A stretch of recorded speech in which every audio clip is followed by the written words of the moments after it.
Bonjour et bienvenue pour ce nouveau 7-8 Week-end, le magazine dédié à vos sorties et vos loisirs. Au sommaire de ce numéro, l'association Imagine for Margot propose un nouveau rendez-vous pour sensibiliser à la lutte contre les cancers pédiatriques sur trappe. Et là, c'est aussi un cours de Zumba. Comme chaque année, le château de Versailles reçoit une grande exposition d'art contemporain. Cette année, c'est le Danois Olafur Eliasson qui présente ses œuvres. Et à plaisir, samedi, il sera question de voyage et de fêtes. Comme chaque année depuis 14 ans, la commune organise Escale d'ailleurs un festival familial. Et pour notre premier rendez-vous du week-end, nous prenons la direction de Trappes et du gymnase Broustal. Ce samedi, un cours de Zumba un peu particulier est proposé. Nous allons en parler avec notre première invitée, Christine de Fuster. Bonjour. Bonjour. Vous êtes ambassadrice de l'association Imagine for Margot. Cette association mène des actions de sensibilisation et des collectes de fonds pour aider la recherche européenne autour des cancers pédiatriques. Imagine for Margot organise de nombreux rendez-vous sur Saint-Quentin et notamment sur Trappes. Là, c'est un cours de Zumba. Comment ça va se passer? Alors, demain, il y a 9 professeurs coachés par Aminata Diallo qui vont venir mettre le feu dans le gymnase pour la recherche sur les cancers pédiatriques. On l'a déjà fait l'année dernière avec Aminata. Elle a répondu présente pour la deuxième fois. Et ces généreuses personnes viennent à nouveau demain. Voilà. Tout le monde peut y participer, la Zumba, ou il faudra quand même avoir une certaine condition Alors, on physique? a dit à partir de 10 ans. Et puis, ouais, il faut quand même avoir un peu la pêche, parce qu'ils sont un peu... ils ont la pêche, eux. Donc, après, chacun le fait à son rythme. On n'est pas obligé de faire vite, quoi. Vous dites « il » au pluriel parce qu'en fait, les professeurs seront 9. Oui. C'est de 15h à 17h. Oui. C'est un gros rendez-vous. Oui, c'est un gros rendez-vous. Il y a eu beaucoup de pubs faites sur les réseaux sociaux. Et les retours que je vois là sur Facebook, entre autres, ça promet beaucoup de monde. Et c'est super, quoi. C'est le moyen pour vous, outre de proposer une activité sympathique à faire en famille ou entre amis, de proposer une certaine sensibilisation? Voilà, ça me plaît de sensibiliser les gens sur ce sujet grave, avec beaucoup d'énergie et de joie demain, mais derrière tout ça, il y a quand même un sujet grave qui est le cancer des enfants qui, malheureusement, est le dernier wagon de la recherche. Dernier wagon de la recherche, vous pouvez nous en dire un petit peu plus pour qu'on se rende compte du panorama? Alors en fait, il n'y a que 2% de la recherche médicale consacrée aux enfants. La recherche, elle est financée par des fonds publics et des associations. Malheureusement, les laboratoires ne suivent pas. Pas encore. Ils sont en train de collaborer, de discuter, et peut-être que ça va changer, j'espère, dans les mois qui viennent, dans les années qui viennent. On essaie de faire changer la réglementation européenne pour que les laboratoires soient obligés de participer à ces actions. Et par des actions comme ce cours samedi, ça vous permet aussi de sensibiliser le public, de faire un écho plus large que finalement peut-être les simples laboratoires? En fait, moi j'ai un de mes enfants qui a eu un cancer et pour tout vous dire, je ne savais pas que ça existait pour les enfants. Donc c'était en 1996, le temps a passé, mais il y a encore des gens aujourd'hui qui sont étonnés que ça soit quand même la première cause de décès par maladie chez l'enfant. Et comment ça va se passer demain? Le cours commence, il y a des panneaux d'information ou c'est vous-même qui allez auprès du public? Alors demain, il y a un accueil dans le hall du gymnase avec vente des goodies, vente de l'entrée qui sera de 15 €. On ne paye qu'à partir de 15 ans. En dessous de 15 ans, les enfants seront accueillis gratuitement. Ensuite, je vais faire une présentation de l'association de 5 minutes et après, je vais laisser place à la fête. 15 € l'entrée, tous les fonds sont reversés ou une partie sert aussi à financer la préparation? Non, tous les fonds sont reversés, tout le reste c'est nous avec mes amis on a acheté du papier pour faire des super banderoles, enfin bref. Les boissons seront offertes à la fin du cours, ce sont des mamans de Trappes qui font des gâteaux, donc il y a un gros mouvement de solidaire à Trappes pour plein de raisons, plein d'associations, mais en l'occurrence pour Imagine for Margot, c'est demain. Et vous allez souvent sur Trappes, vous avez un lien en particulier avec la commune? Oui, moi ça fait 10 ans que je suis maître nageur à la piscine de Trappes. J'aime beaucoup la solidarité qu'il y a dans cette ville. Les gens répondent présents, sont venus à mes actions depuis 3 ans, reviennent, ils sont contents. Donc je trouve ça super de le montrer sous ce jour. Pour venir, si quelqu'un se décide de venir au dernier moment, il peut, ou il y a des inscriptions à faire ou un numéro de téléphone? Pas d'inscription. Vous pouvez, sur la page Facebook For the Life, marquer un petit message. Mais vous venez, il y a un grand parking, il y a plus de 300 places de parking. Le gymnase est très grand, donc il n'y a pas d'inscription, non. On amène quoi? Sa bonne humeur, ses chaussures, ses vêtements de sport, et puis on s'amuse? Dress code bleu et rose, et une bouteille d'eau. Surtout une bouteille d'eau, voilà, et sa bonne humeur, voilà. Merci Christine de rien. Fuster d'être Merci venue à nous vous. présenter ce rendez-vous. On le disait donc, samedi 11 juin sera donc l'occasion de s'essayer à la Zumba tout en s'informant sur les cancers pédiatriques et de faire un don par la même occasion. Le cours est proposé par Imagine for Margot. Il est donné au gymnase Broustal de Trappes. Ça se passe de 15h à 17h et l'accueil, par contre, se fait dès 14h30. Tout à fait. Merci.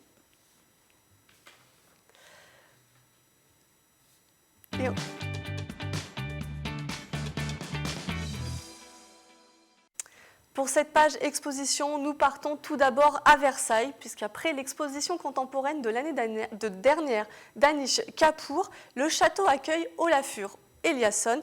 Avec 5 dispositifs jouant sur l'illusion d'optique, l'artiste danois propose une perception de l'espace modifié. Sephora Namani vous en donne un avant-goût et les images sont signées Patrick Jacques de Dixmude.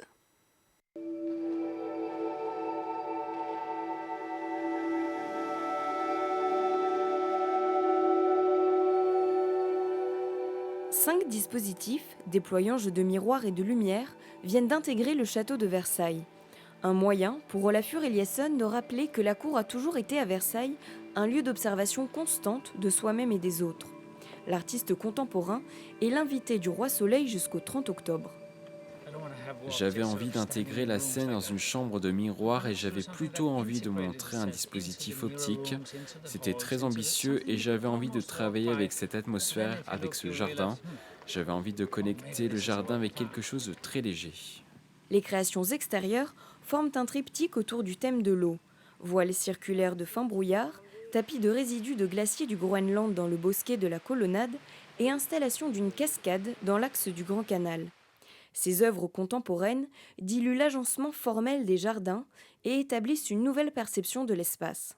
Je pense que l'art contemporain s'est installé à Versailles depuis bientôt une décennie maintenant, qu'il correspond à l'idée même qu'avait Louis XIV en construisant Versailles, l'idée d'en faire le lieu de la création, le lieu de l'innovation, d'y inviter des artistes, des scientifiques, d'inviter des étrangers à venir montrer leur savoir-faire à Versailles.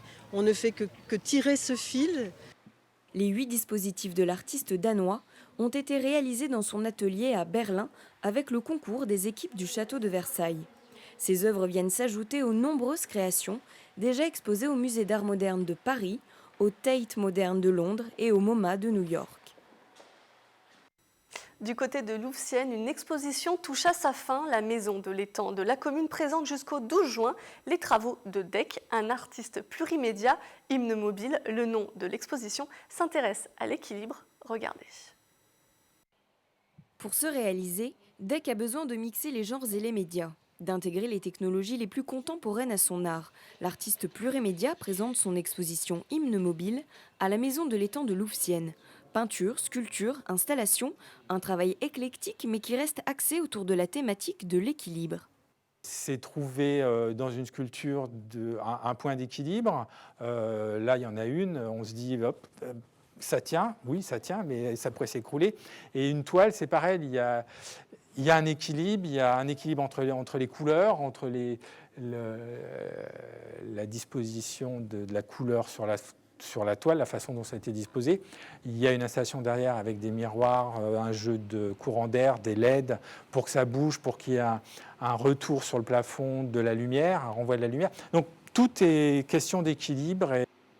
Après une formation aux Beaux-Arts et en école de design, Dec, de son vrai nom Christophe Julien, allie travail sur bois, résine, pierre, toile et lin, une réflexion sur les effets de matière et de contraste pour jouer avec les volumes.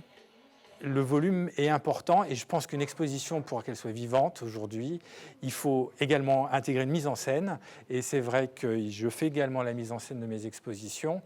Et c'est vrai qu'on est dans des salles. Les salles, il y a des murs, donc il faut habiller les murs. Mais il y a des espaces entre les murs. Cette exposition est à découvrir jusqu'au 12 juin à Louvciennes. Prochain rendez-vous dans les Yvelines pour l'artiste à partir du 16 janvier à l'Espace des Arts de Villaines-sur-Seine. On continue ce 7-8 Week-end, votre magazine dédié à vos sorties et vos loisirs avec nos 2 nouveaux invités. Les deux communes organisent ce week-end des fêtes, samedi plus précisément. Nous parlerons tout à l'heure de la 14e édition du festival Escale d'ailleurs qui se tient à Plaisir. Philippe Corda, maire adjoint en charge délégué à la culture et aux manifestations, nous présentera le programme. Bonjour. Bonjour Mélanie. Mais avant d'aller à plaisir, on part à Voisins-le-Bretonneux, puisque dans la commune, samedi après-midi, les enfants sont à la fête.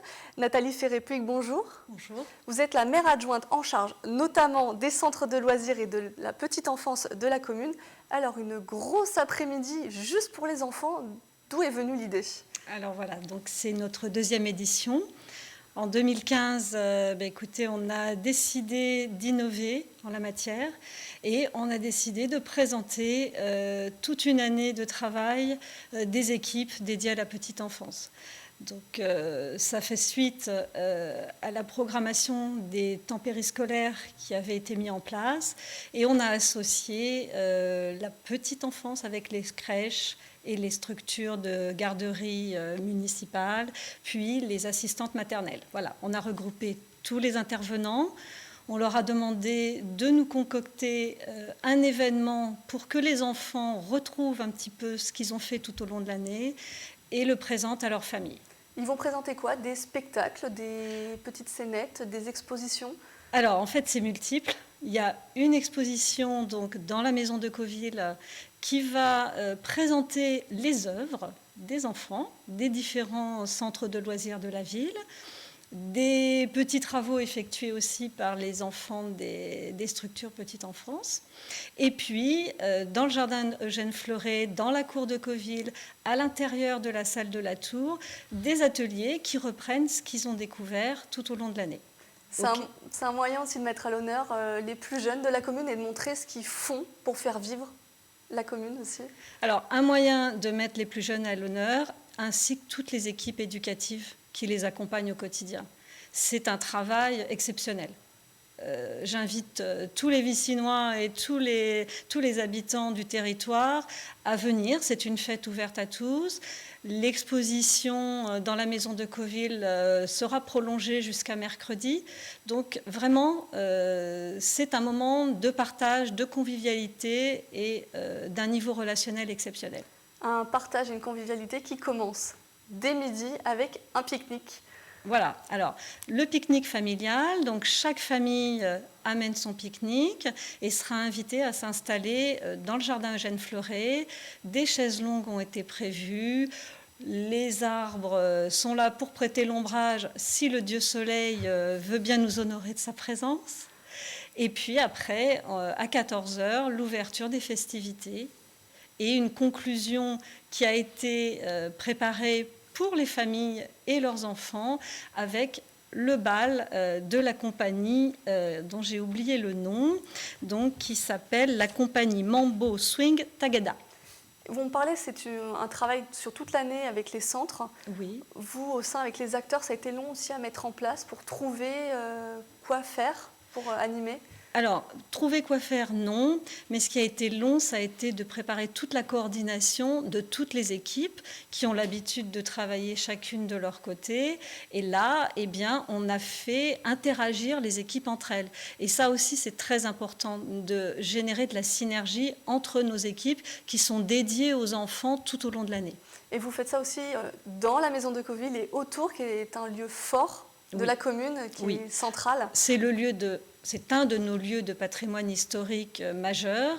Le jardin Eugène Fleuret, c'est un jardin public que l'on dédie à cette fête ce jour-là, extrêmement bucolique, qui permet de recevoir tout le monde dans une ambiance détendue, familiale. Et parmi les acteurs, il y en a un peu particulier. Vous accueillez un apiculteur vicinois. Vous pouvez m'en dire un peu plus? Oui, bien sûr. Alors, l'équipe municipale a fait le choix en 2014 d'implanter 3 ruches au parc de la Croix-du-Bois. Pour que ces ruches soient exploitées correctement, nous avons fait appel à un apiculteur.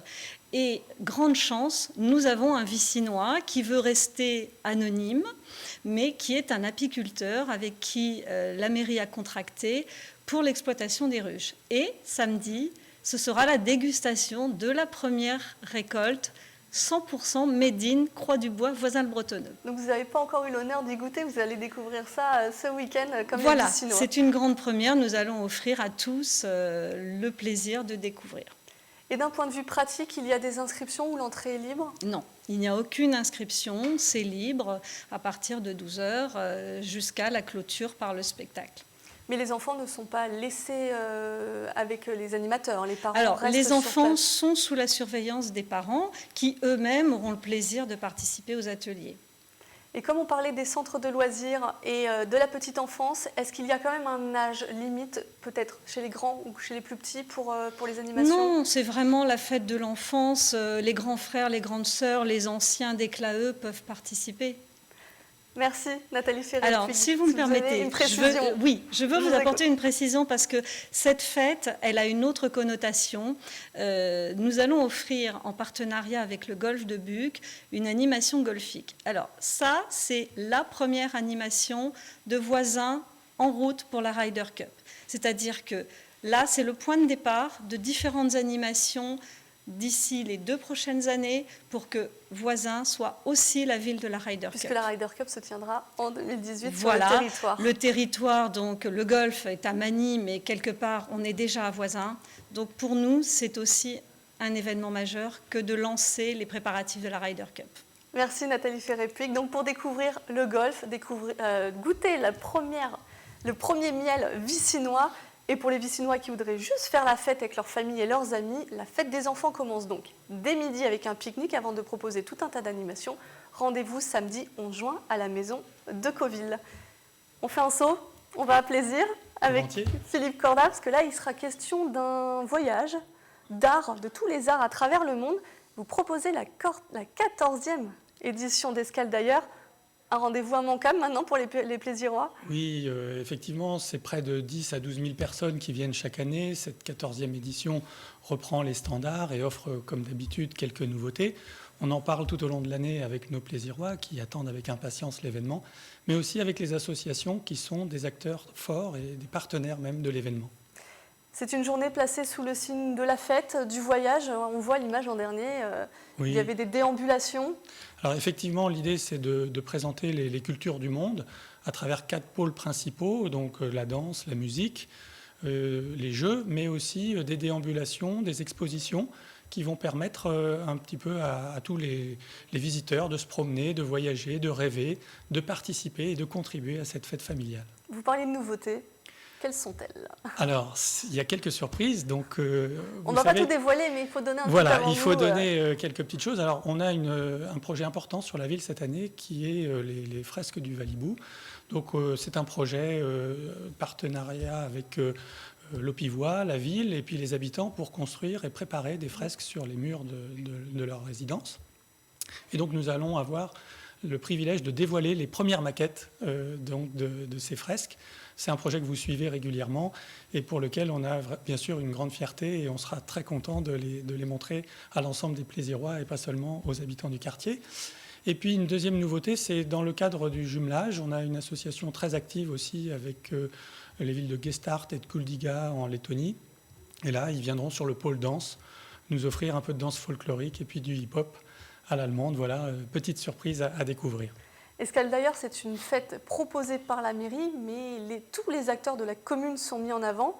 Il y a les clubs, il y a les associations. Oui, tout à fait. Alors évidemment, il y a une grosse machine, une grosse infrastructure qui fait travailler les nombreux services de la ville, que je remercie par avance. Mais aussi, il y a une participation très forte des associations, aussi bien sur les pôles artistiques, que ce soit musique ou danse, mais aussi au pôle gastronomique, puisqu'on a la chance d'avoir beaucoup d'associations qui sont prêtes à nous faire partager leurs spécialités culinaires. Donc c'est un lieu aussi où il est classique qu'on se retrouve entre amis pour dîner le soir ou pour grignoter tout au long de la journée. Voilà. Et puis ce qui est important aussi, c'est qu'on a le conservatoire de la ville, qui est un acteur important, et l'après-midi en particulier, à la fois la scène danse et la scène musique leur seront dédiés pour quelques représentations du travail de l'année. Et puis il y a aussi des lieux pour les enfants avec des petits jeux. Ils seront à nouveau là cette année? Oui, bien sûr. Alors c'est des jeux toujours plébiscités parce que c'est des jeux qu'on n'a pas l'habitude de voir. Il y a du bois, il y a du volume. On va pouvoir escalader en toute sécurité. Donc là aussi c'est important pour les tout petits, puis les un petit peu plus grands. Évidemment c'est plutôt dans l'après-midi, hein, mais là on est dans le standard, je dirais, de l'offre des jeux. L'an dernier, plus de 10 000 participants, enfin de personnes qui ont fait le déplacement. Vous espérez la même fréquentation? Bien sûr, le soleil sera en rendez-vous, comme d'habitude. Bon, on aura peut-être 1 ou 2 petites averses, mais il suffira de mettre un parapluie pendant l'ondée. Tout se passera très bien. J'en profite pour dire aussi qu'il y a des navettes gratuites depuis la gare. C'est important, puisque toutes les heures, il y aura un flot de Plaisirois ou même des voisins, de voisins ou d'ailleurs, qui pourront nous rejoindre facilement. Parce qu'évidemment, il y aura quelques... pas de difficultés de circulation, mais vous imaginez 10 000 personnes qui se regroupent au parc du château, forcément, faut s'organiser. Il est aussi un peu conseillé peut-être de se garer un peu plus loin Oui. que de chercher à aller au château? Voilà, exactement. C'est pas très loin, il y a plusieurs parkings qui seront fléchés. Et puis cette année, on sera un petit peu contraint de faire un contrôle de sécurité à l'entrée. Mais rassurez-vous, tout se passera bien et on vous attend nombreux. Et pour ceux qui seraient absents ce week-end, qui ne pourraient pas se déplacer sur Escale d'ailleurs, une 15e édition est déjà dans les cartons? Oui, alors c'est devenu incontournable, comme tout le monde nous le demande. Simplement, on le sait, budgétairement parlant, c'est un coût pour la commune, puisqu'on souhaite vraiment offrir, avec notre maire et le conseil municipal, une journée gratuite, un événement important. Et donc, du coup, on travaille depuis 2 ans maintenant pour en réduire les coûts de façon significative. On a réduit le budget de 20% déjà. Et puis, on fait appel à des sponsors. Un petit clin d'œil. On souhaite, là, depuis l'année dernière, introduire un petit peu de numérique, donc des jeux avec smartphone, qui permettront aux jeunes donc, de vivre autrement le festival. Et donc là, on fait appel à des entreprises qui voudraient nous accompagner dans cette démarche. Merci Philippe Corda de Merci nous avoir fait découvrir cette 14e édition. Donc on le rappelle, c'est samedi 11 juin, là aussi, la fête commence à 14h dans le parc du château. On le disait, pour des questions de sécurité liées à l'état d'urgence notamment, des contrôles seront mis en place aux entrées, donc prévoyez un petit peu d'avance sur vos déplacements pour ne pas rater ce que vous avez coché dans l'agenda.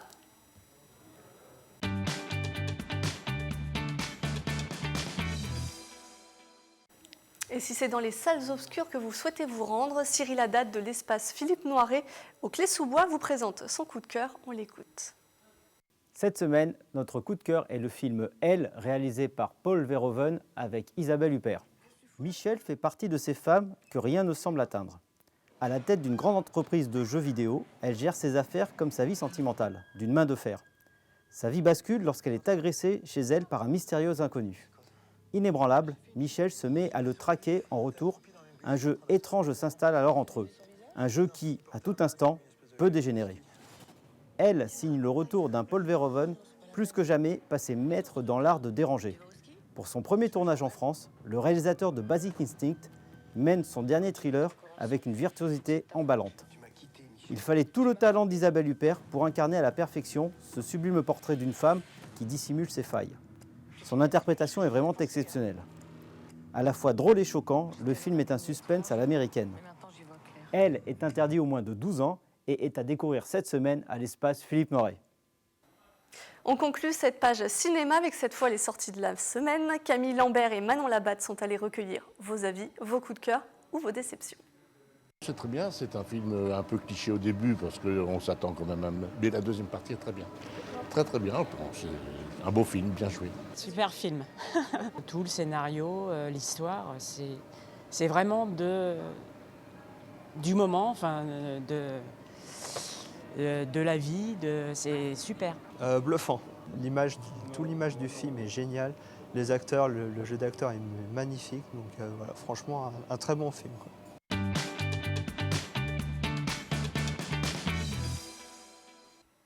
L'Euro de football commence le vendredi 10 juin. Si vous n'avez pas obtenu les précieux sésames pour voir les matchs directement dans le stade, de nombreux lieux proposent des retransmissions. On vous propose un petit tour d'horizon.